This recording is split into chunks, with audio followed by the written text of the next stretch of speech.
Hello, YouTubers. Welcome to Level-Headed News. This is your host, Brenda. I have some breaking news for you. There are two stories in this episode. Both of the URLs are in the description of the video. The first one is off of foxnews.com, and it says Obama orders sanctions against Russia, expels operatives in response to hacking.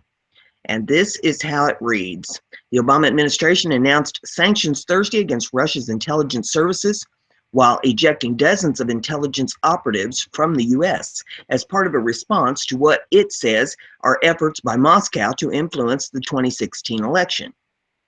Using an executive order, President Obama sanctioned the GRU and the FSB, two of Russia's intelligence services, as well as other entities and individuals associated with GRU. The cybersecurity firm hired by the Democratic National Committee to investigate the hack of its emails earlier this year concluded the hacking came from the Fancy Bear Group, believed to be affiliated with the GRU, Russia's military intelligence agency. In addition to the sanctions, the State Department has declared 35 Russian intelligence operatives persona non grata in the U.S., giving them 72 hours to leave, and it's shutting down two Russian compounds in Maryland and New York. The Maryland property is a 45-acre property at Pioneer Point and was purchased by the Soviet government in 1972. The New York property is on Long Island and is 14 acres and was purchased by the Soviet government in 1954. Russian President Vladimir Putin, spokesman, said in a response to the announcement that Moscow will consider retaliatory measures.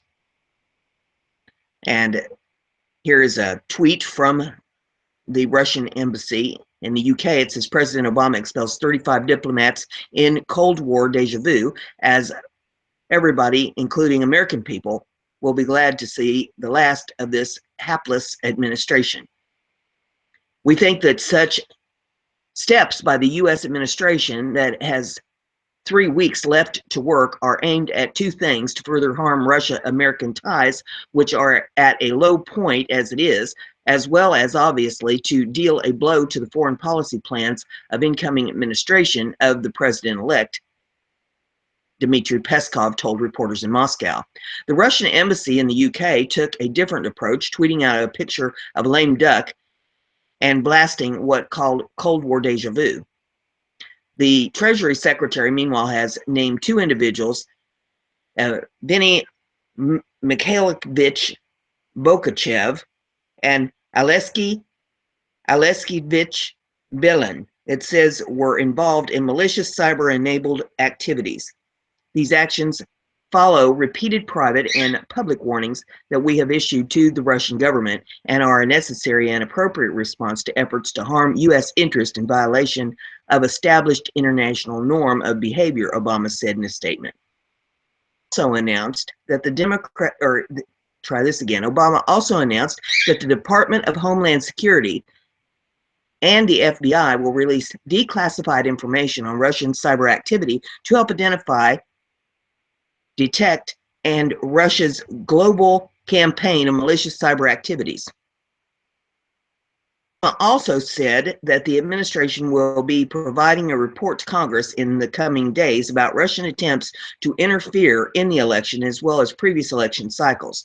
The president also hinted that his administration intends to do more to hold Russia accountable. These actions are not the sum total of our response to Russia's aggressive activities, Obama said. We will continue to take a variety of actions at a time and place of our choosing, some of which will not be publicized. The U.S. intelligence services have concluded that the Russians interfered in the election to try and help President-elect Donald Trump win. Trump has dismissed the conclusions. However, the House Speaker, Republican of Wisconsin, welcomed the move in a statement. Russia does not share America's interests. In fact, it has consistently sought to undermine them, sowing dangerous instability around the world. Actions are by the administration is overdue. It is an appropriate way to end 8 years of failed policy with Russia, Ryan said. Incoming Senate Minority Leader Chuck Schumer, Democrat of New York, also praised the move in a statement late Thursday, and he tweeted out, strongly support the Obama administration's work to fight back against Russia's interference in our election. We need to punch back and punch back hard.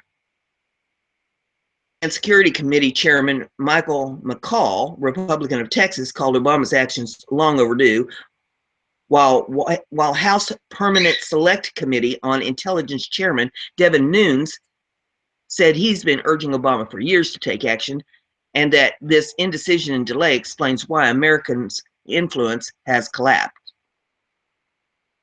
And the next article I have is on, of course, the same subject. We can get it up here. It says, it's off the WashingtonTimes.com. Obama hits Russia with sanctions over hacking in the U.S. election.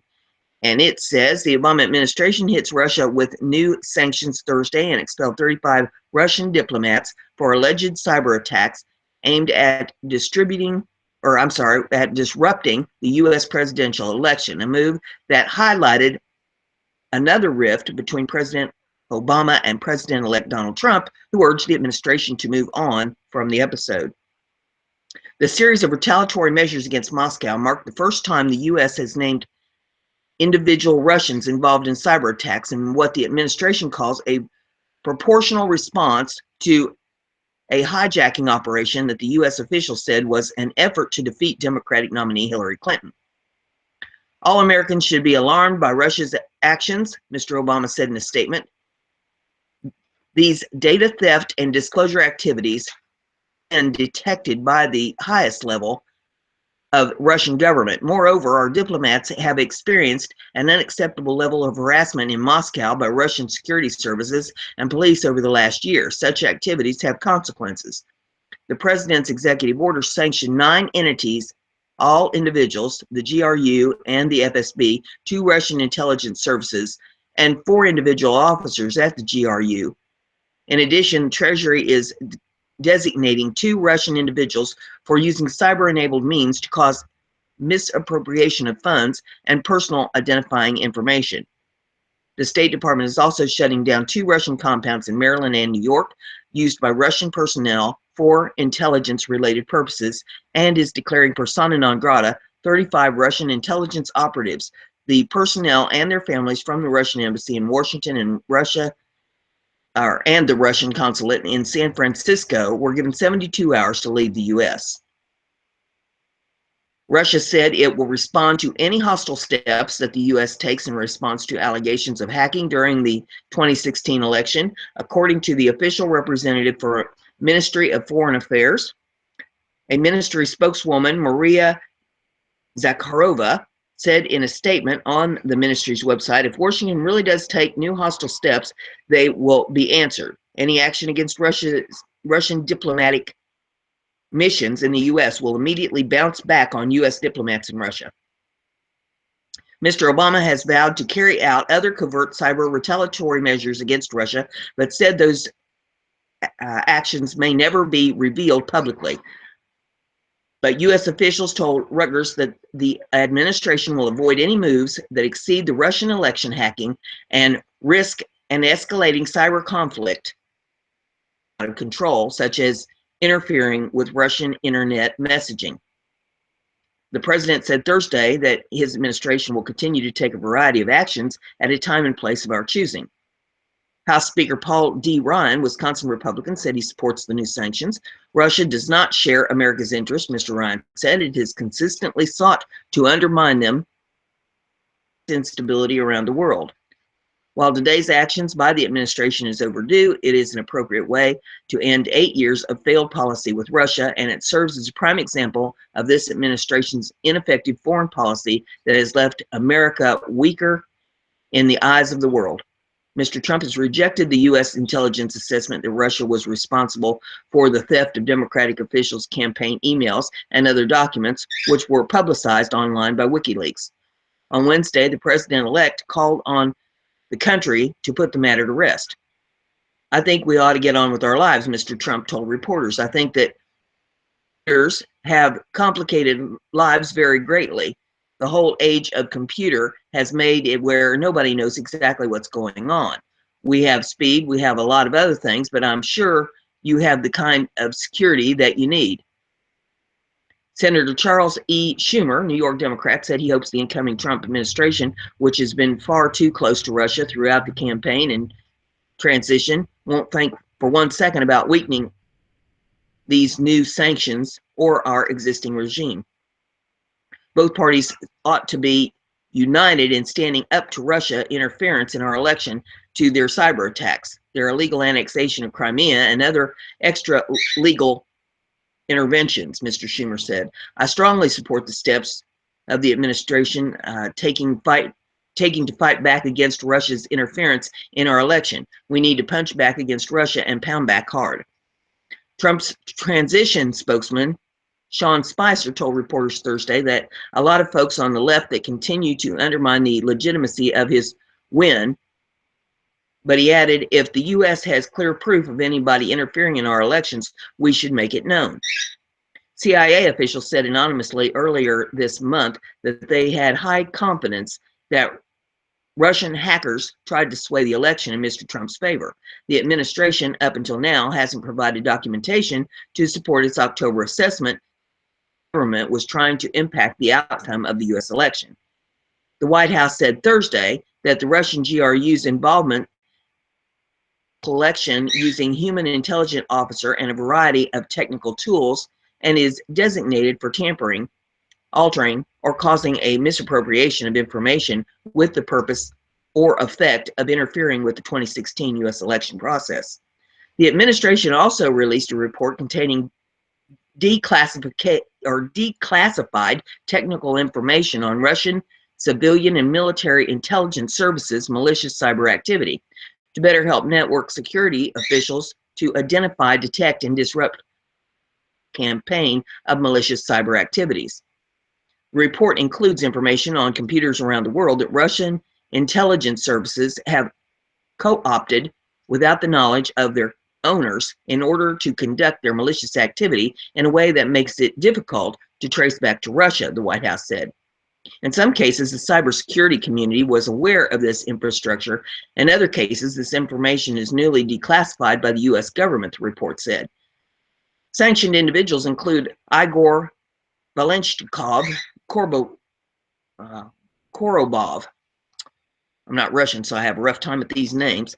The current chief of GRU, Sergei Alexandrovich Jinovov, deputy chief of the GRU, and GRU official Igor Olegovich Koshevov, Stefovich Alexandev.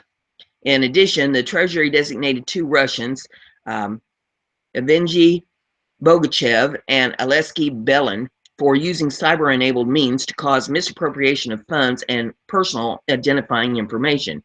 Support for more sanctions is high in the Senate, according to Republican Senator John McCain of Arizona and Lindsey Graham of South Carolina and Democrat Amy Klobuchar of Minnesota. While visiting the Baltic states of Estonia, Latvia, and Lithuania on Wednesday, they voiced support for penalties against Moscow. Mr. Graham said sanctions should hit Russia hard, particularly Russian President Putin as an individual. I would say that 99 of us senators believe that Russians did this and we're going to do something about it, he said. Russia is trying to break the back of democracies all around the world, and it's now time for Russia to understand enough is enough. So there you have the breaking news on the sanctions to Russia, and we'll see you in the next episode. If you like what we're doing here, give it a thumbs up, share it around, be sure to subscribe, click the bell so that you can check the box and get email messages every time I put out some good news for you.